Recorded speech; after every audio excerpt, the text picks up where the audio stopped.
Welcome again to another episode of Beyond the Clouds, Edge to Edge Transformation. This transformation that we have going on with AI, with rich media, with high speed connectivity involves so many of us and so many countries that the role of the government as well as the academics is becoming important. And here with us today is Dr. Lav Varshney. He's done all kinds of interesting things. So, Lav, tell us a little bit about you. How did you become the Lav Varshney that we know today? Yeah, that's a good question. I guess I can take you right to the beginning. And I was born and raised in Syracuse, New York, and had a pretty typical upbringing in the 1980s and 90s. I went to Cornell for college and was interested in electrical and computer engineering. I started to get interested in information theory and human-computer interaction and kind of the social elements of technology. And I actually minored in the history of technology when I was there. And then I moved to MIT where I did my PhD. My research was largely in the core of information theory as well as in neuroscience. But again, I minored in the history and sociology of science. When I came out of grad school, I was very much a mathematical theorem prover and also mathematizing various fields. But I decided to go to IBM Research after my PhD, and there I got to work on quite a few human-oriented problems. I worked on crowdsourcing and really optimized IBM's internal platforms. I think my biggest claim to fame there was Chef Watson. That was the first commercially successful generative AI technology. It had more than $100 million of impact for IBM. And the technology itself was generative AI for culinary recipes.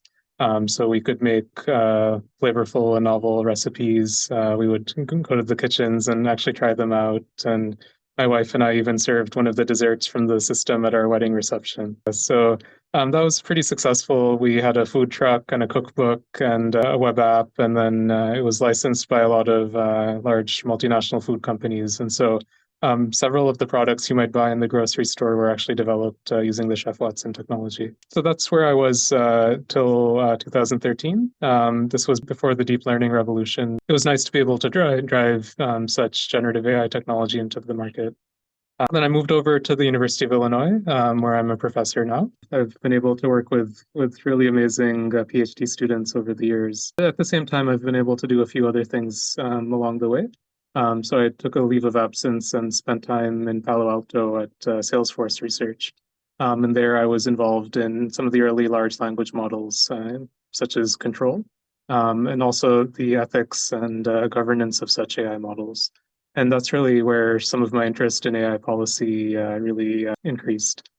And while I was in Silicon Valley, of course, I got a little bit of the startup bug. When I came back, my former student, Heisi, you and myself, and Saki Weissman, who's a friend, who's a Stanford professor, we founded a company called Co-Cre, which is focused on music co-creativity. And so it uses a non-neural network technology called information lattice learning, which actually has foundations in group theory and information theory for both knowledge discovery and for creativity support. So it really lowers the bar to computational creativity for music.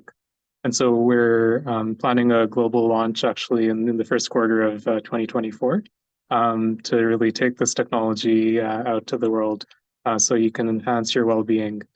Because composing music with others actually activates all the benefits of human well-being, getting better at things through mastery, connectedness, and working with others, as well as autonomy and expressing your creative ideas. So that's something I'm super excited about right now. And it doesn't have any of the difficulties with neural network techniques. For example, intellectual property rights are super clear. It's very human understandable and human controllable. It's fully transparent. So the technology itself of information lattices, I'm also really high on. I'm also involved in a wastewater treatment and AI company called Enceris, which is led by Nina Khatri.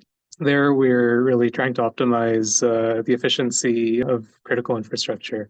And I think really for our country and for around the world, it's really important to have both smart and secure infrastructure. Smart for the efficiency reasons and secure from a variety of national security reasons. The company has been doing projects all over the world in places like the US, India, and elsewhere. We've been able to really work and get things done on the ground. So I'm excited about that. And then this past year, I was on leave as a White House fellow. So I was serving in the National Security Council staff, working on wireless communication policy and AI policy, including some of the efforts around the executive order that the president signed yesterday on October 30th. So got a really amazing learning experience serving at the highest levels of government. And hopefully I contributed something to the country and the world. Dr. Love, there's so many things you've done from policy to startups to academia. Our human mind is very compartmentalized.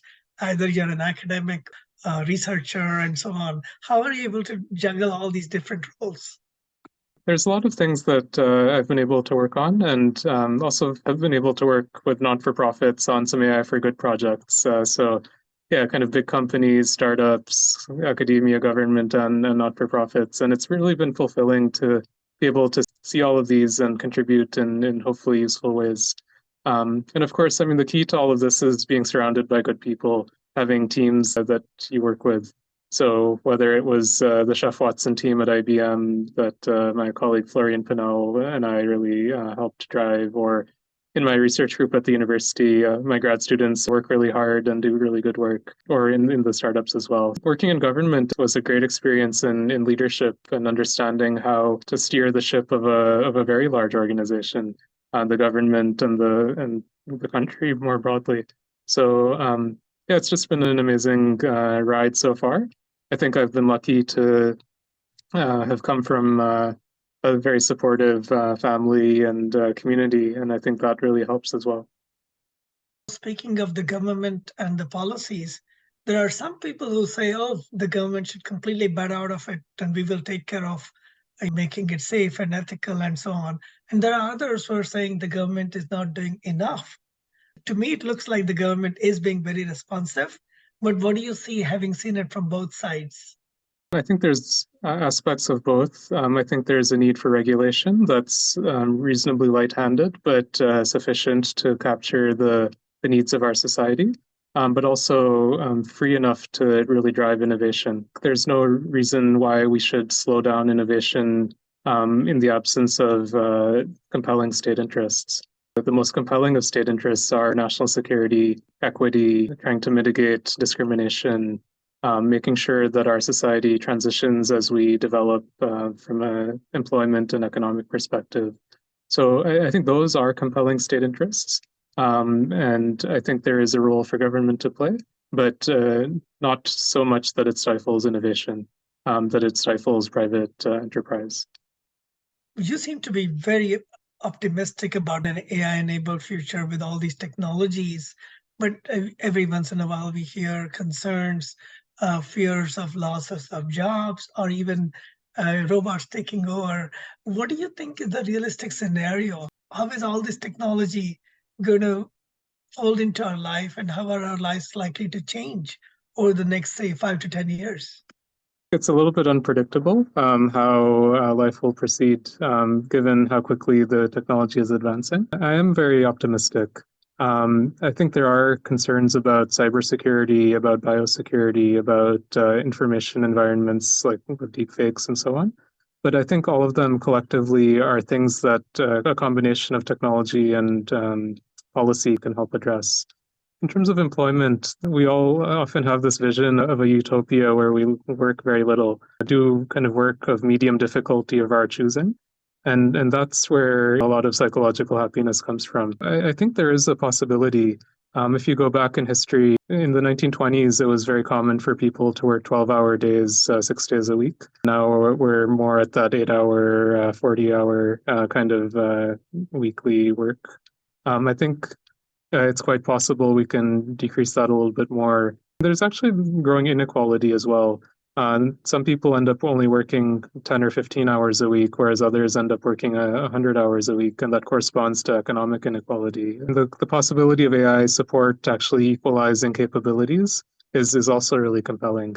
There's been some recent studies that show that people who have AI cognitive support that are weaker can actually rise to above average levels, whereas the AI support doesn't lift the capabilities of extraordinary people so much. And so AI as a cognitive tool might actually help increase equity in society in terms of our capabilities. That's indeed very promising.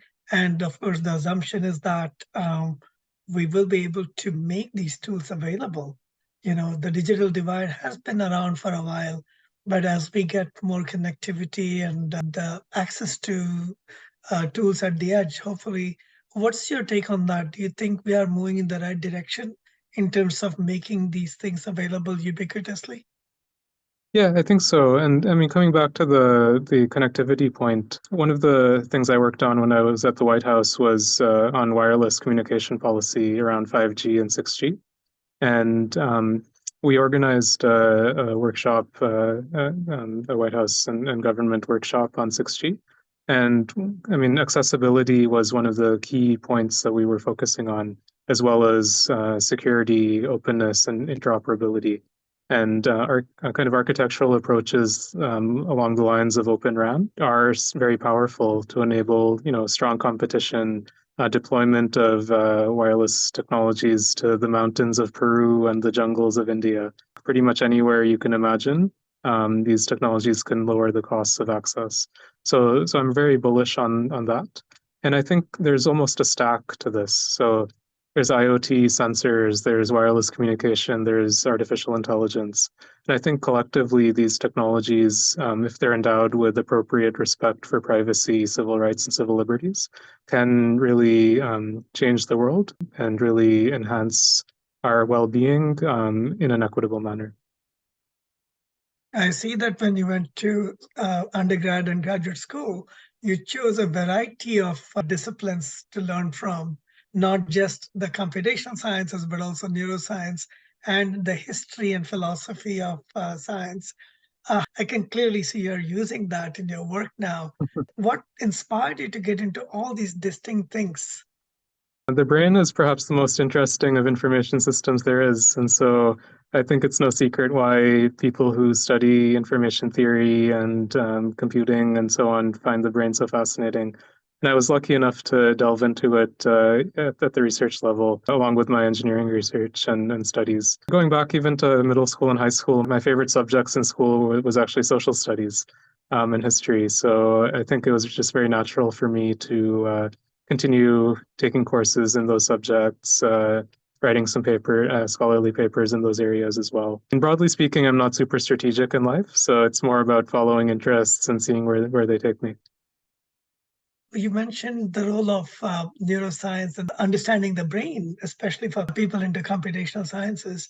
What about the fact that the brain is not the only organ that is intelligent?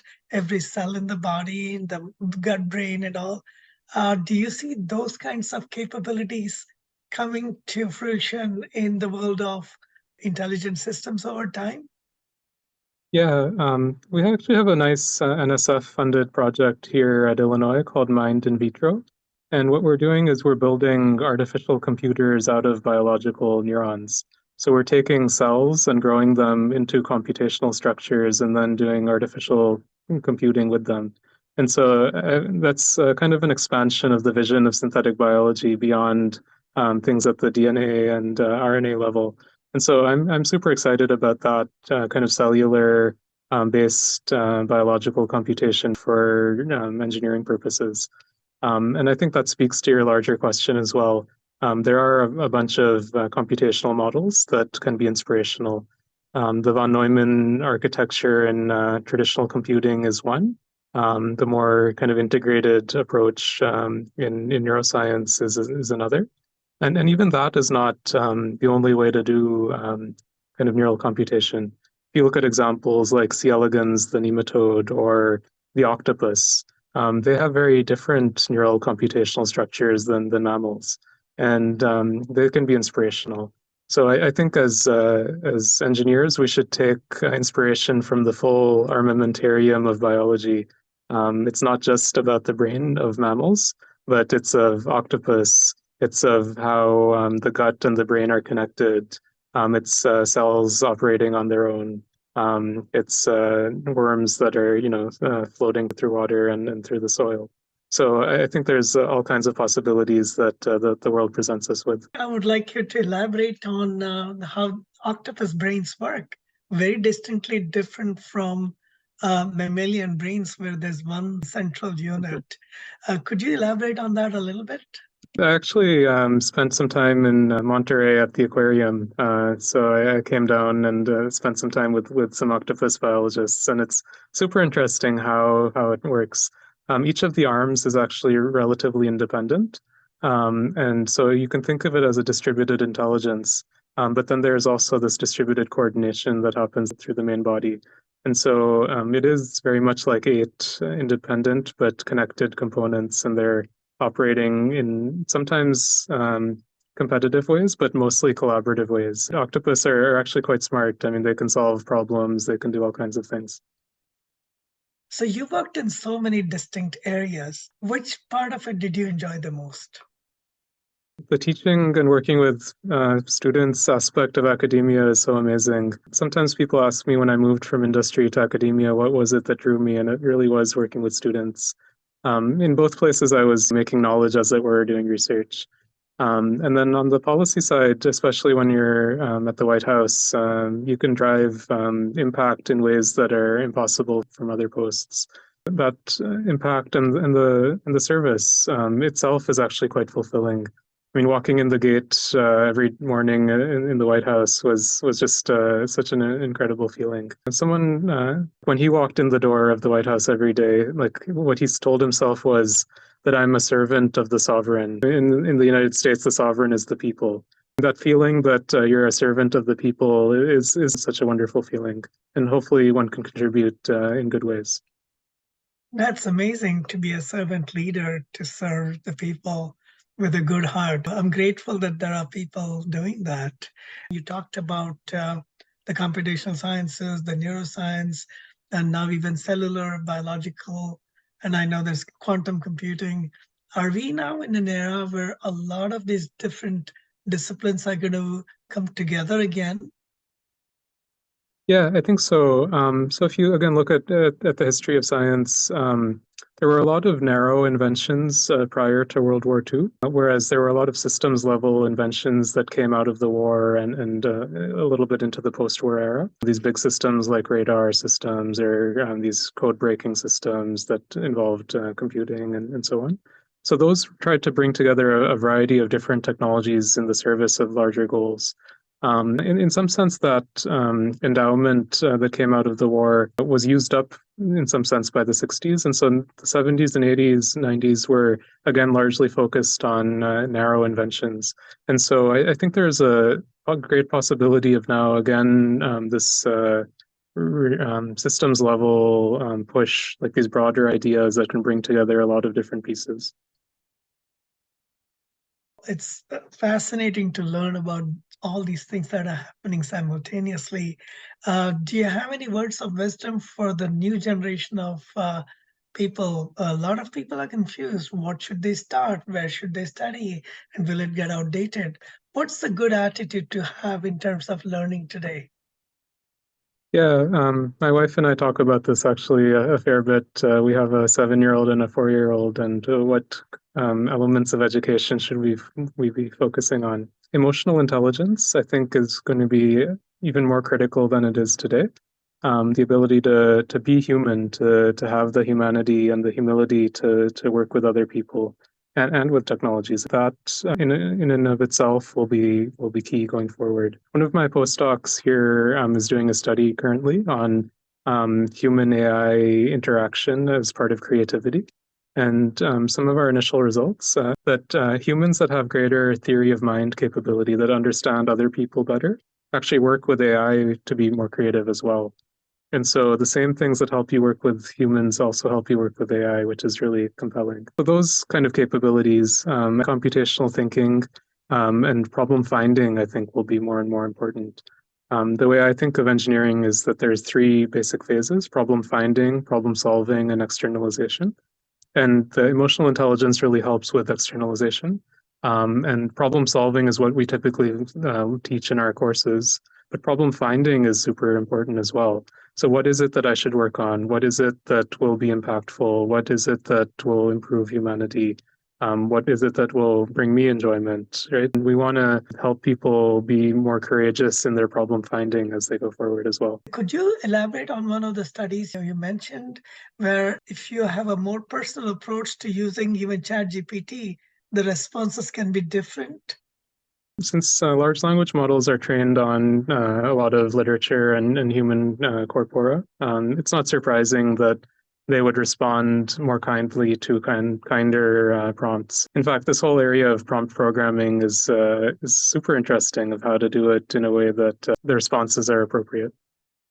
What are the things that you look forward to working on lately? This broad area of critical infrastructure I find really compelling, both from the technology and the policy side. On the policy side, as you might have seen in the executive order that came out yesterday, there's a strong push to ensure safety. And then from the startup side with NCRS, we've been really pushing forward on making them smart and efficient, and also equitable in terms of deployment. If you look at a place like Lowndes County in Alabama, there's children that are playing in raw sewage because there's no treatment facilities for wastewater. That's not something we should allow in our society, nor in any society around the world. And so working on these problems of critical infrastructure all over the world, I think is super front of mind for me. At a more theoretical level, just trying to understand the fundamental nature of intelligence and how it relates to questions of resources like energy and compute. That's of strong interest to me right now, especially with these large AI models having emergent capabilities as you make them larger. I think having any theory that helps predict and understand that would be scientifically very interesting, societally very impactful, and it would enable much more thoughtful policymaking. As more and more cognitive functions are done by machines, there'll be a near definition of clarity around consciousness. Do you see that happening over the years? Yeah, so neuroscientists actually have a very clear definition of consciousness. It's when perceptual phenomena enter awareness of the organism. And so I've actually done some work myself in this area. There are several theories, but one theory is the global neuronal workspace theory of consciousness, which posits that consciousness is when different parts of the brain are simultaneously activated, and then there's a so-called ignition, and then that spreads through the whole brain. So that's a very operational view of consciousness.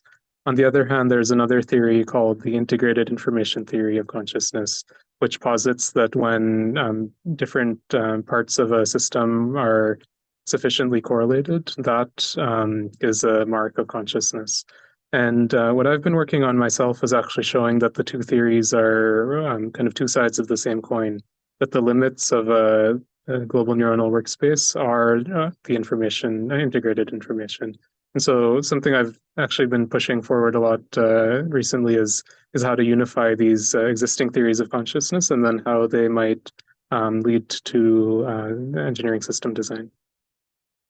That's interesting, a unified consciousness theory. I think it's high time. Dr. Lav Varshney, it's fascinating both to learn from you and now this one-on-one discussion. And to people out there, we are in an era of unprecedented change.